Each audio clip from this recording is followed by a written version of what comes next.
오늘 말씀의 제목은 예수님의 제자가 된 마태입니다. 여러분, 마태복음은 예수님의 제자 중 하나인 마태가 씁니다.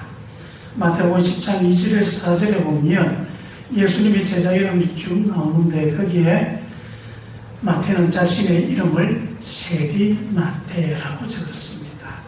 자신이 세리였다는 사실을 그대로 인정하고 있는 것입니다.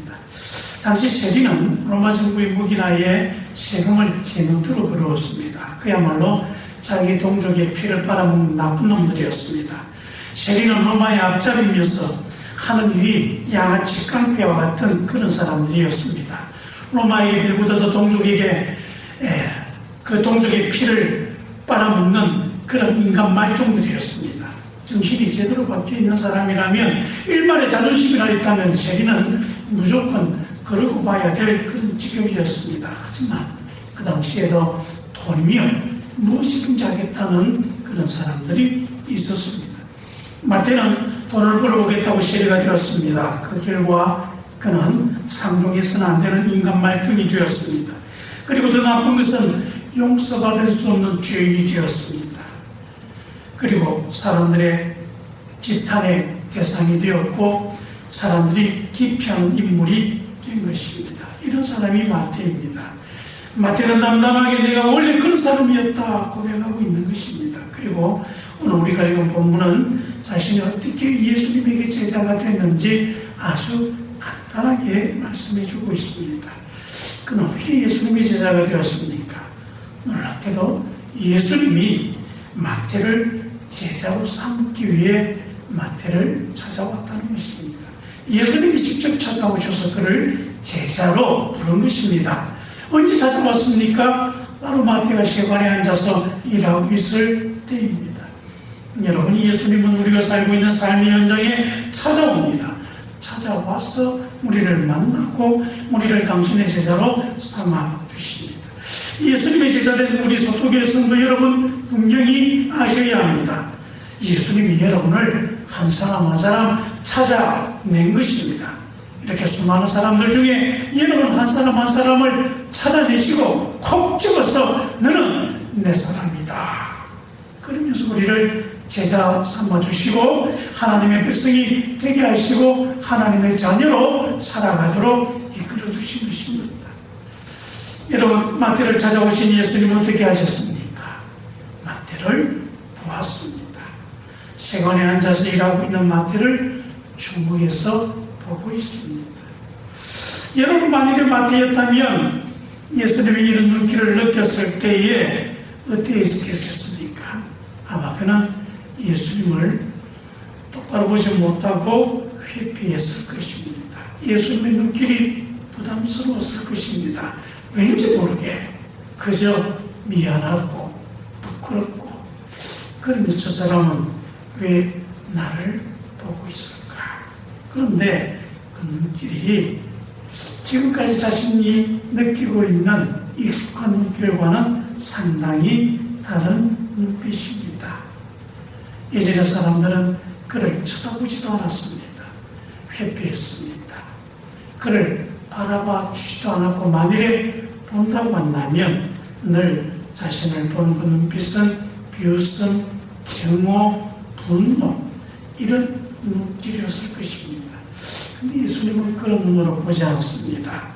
마치 자신을 잘 알고 있다는 듯이 이해하고 동정하고 있는 그런 눈빛, 그런 사랑스러운 눈빛으로 자기를 보고 있는 것입니다. 도대체 저 사람은 뭘까? 왜 나를 저런 눈으로 볼까? 여러분, 예수님께서 실제 마태를 보았을 때에 어떤 마음으로 보았겠습니까? 이게 정말 중요한 문제입니다. 우리 세상 사람들이 보는 마태는 아주 나쁜 놈입니다.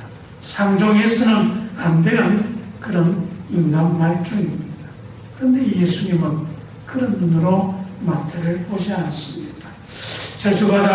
저주받을 나쁜 인간, 지옥에 떨어져도 시원찮은 못된 인간이 아니라 내가 죽었으라도 구원해내야 할 바로 그런 사람, 하나님의 백성이 되어야 하고 하나님의 자녀가 되어야 할 마태를 보고 있는 것입니다. 그러면서 이제 나의 제자가 되어서 복음의 사명자, 예수님의 사도가 될 예수님의 제자 마태로 보고 있는 것입니다. 그래서 예수님은 그 마태를 보면서 말씀하십니다. 나를 따르라. 여러분, 예수님은 여러분도 그렇게 보고 있습니다. 여러분의 삶의 연장, 지금 있는 그 자리에서 여러분을 보고 있습니다. 예수님은 여러분을 어떻게 보고 있습니까? 그렇습니다. 구원받은 하나님의 백성, 하나님의 자녀, 하나님의 사명을 가진 사람으로, 하나님의 일꾼으로 여러분을 바라보고 있다는 사실을 잊지 않아야 됩니다. 마지막으로 마태는 예수님의 말씀에 순종했습니다. 그가 순종했을 때 그는 이전에 세리 마태가 아니라 예수님의 제자로 삶이 바뀐 것입니다. 그런데 마태의 이 결단은 다른 제자들의 결단과는 차이가 있습니다. 여러분, 다른 제자들의 직업이 무엇입니까? 어부, 농부, 그리고 여러 많은 직업이 있습니다. 만일 그들이 예수님을 떠나서 다시 그러한 직업으로 돌아와도 됩니다. 별 문제가 없습니다. 이전보다는 조금 어렵지만 돌아와도 됩니다. 하지만 세리는 그렇지 않습니다. 당시에 그렇게 욕을 들어먹으면서도 세리가 되려는 사람들이 참 많았습니다.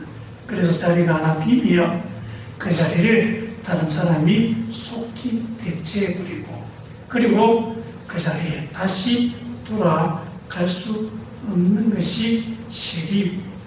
돌아갈 수 없는 것, 여러분, 이것이 참 중요한 것입니다. 여러분, 우리가 돌아가서는 안 되는 자리가 있는 것입니다. 우리 그리스도인이 다시 돌아가지 않아야 할 자리가 있습니다. 바로 죄의 자리입니다. 자신의 이익을 위해서 다른 사람을 덩쳐먹고, 다른 사람이 재산과 생명을 강탈하고 이 세상을 해롭게 하는 그런 죄악의 자리 다시 가지 않아야 합니다. 하나님을 저버리고 하나님께 미움과 하나님께 저주받는 그런 자리에 다시 돌아가지 않아야 한다는 것입니다. 우리는 늘 그런 결단으로 살아야 합니다. 마태에게 당신은 어떻게 예수님의 제자가 되었습니까? 물으면 예수님이 나를 부르셨다. 그래서 나는 예수님이 오라 할 때 갔다.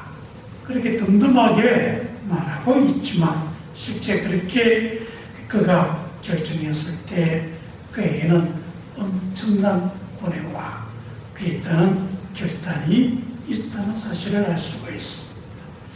그가 이렇게 결단할 수 있었던 데에는 타이밍이 또한 중요했습니다. 마태는 아마 자기 자신을 돌아보면서 그런 생각을 이렇게 했을 것입니다. 아무리 내가 그런 결심을 해도 어떻게 그 순간에 모든 것을 버리고 예수님을 따를 생각을 할 수 있었을까? 여러분, 여기에는 마태가 모르는 하나님의 놀라운 섭리가 있는 것입니다. 마태가 알지 못하는 순간에도 하나님은 마태를 계속 찾아와서 하나님 앞에 막혀있는 모든 담을 하나씩 하나씩 치워 놓으신 것입니다. 그래서 그가 이제는 더 이상 하나님의 뜻에 굴복할 수 없는 그 순간까지 왔었고, 마침내 예수님이 왔을 때 마태는 무너졌던 것입니다.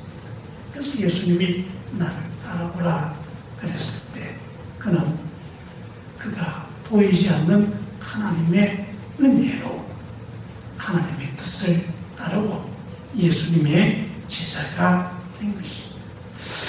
여러분, 우리 모두도 그렇게 예수님의 제자가 된 것입니다. 구원받을 타임이 있는 것입니다. 마지막으로 모든 것을 청산하고 예수님의 제자가 된 마태, 어떻게 살았습니까? 그는 예수님의 충실한 제자가 되었습니다. 그리고 예수님의 복음을 전하는 전도자로 살았습니다. 예수님이 승천하시고 난 후에 다른 사람은 가지 않는 아라비아와 에티오피아에 가셔가서 복음을 전했습니다. 그리고 그는 순교하였습니다. 아마 그 자신에게 스스로 이렇게 말할 것입니다. 내가 한 일 중에 후회할 일이 수없이 많았지만 후회하지 않고 가장 잘했던 일, 그건 바로 예수님께서 나를 따르라 하셨을 때에 내가 아무 말 하지 않고 따라 나선 것이다.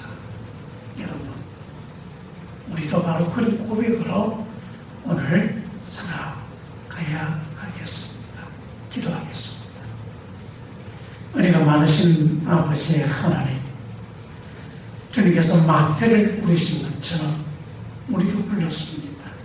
마태가 주저하지 않고 주의 제자가 된 것처럼 우리도 주님의 제자로 살아갑니다.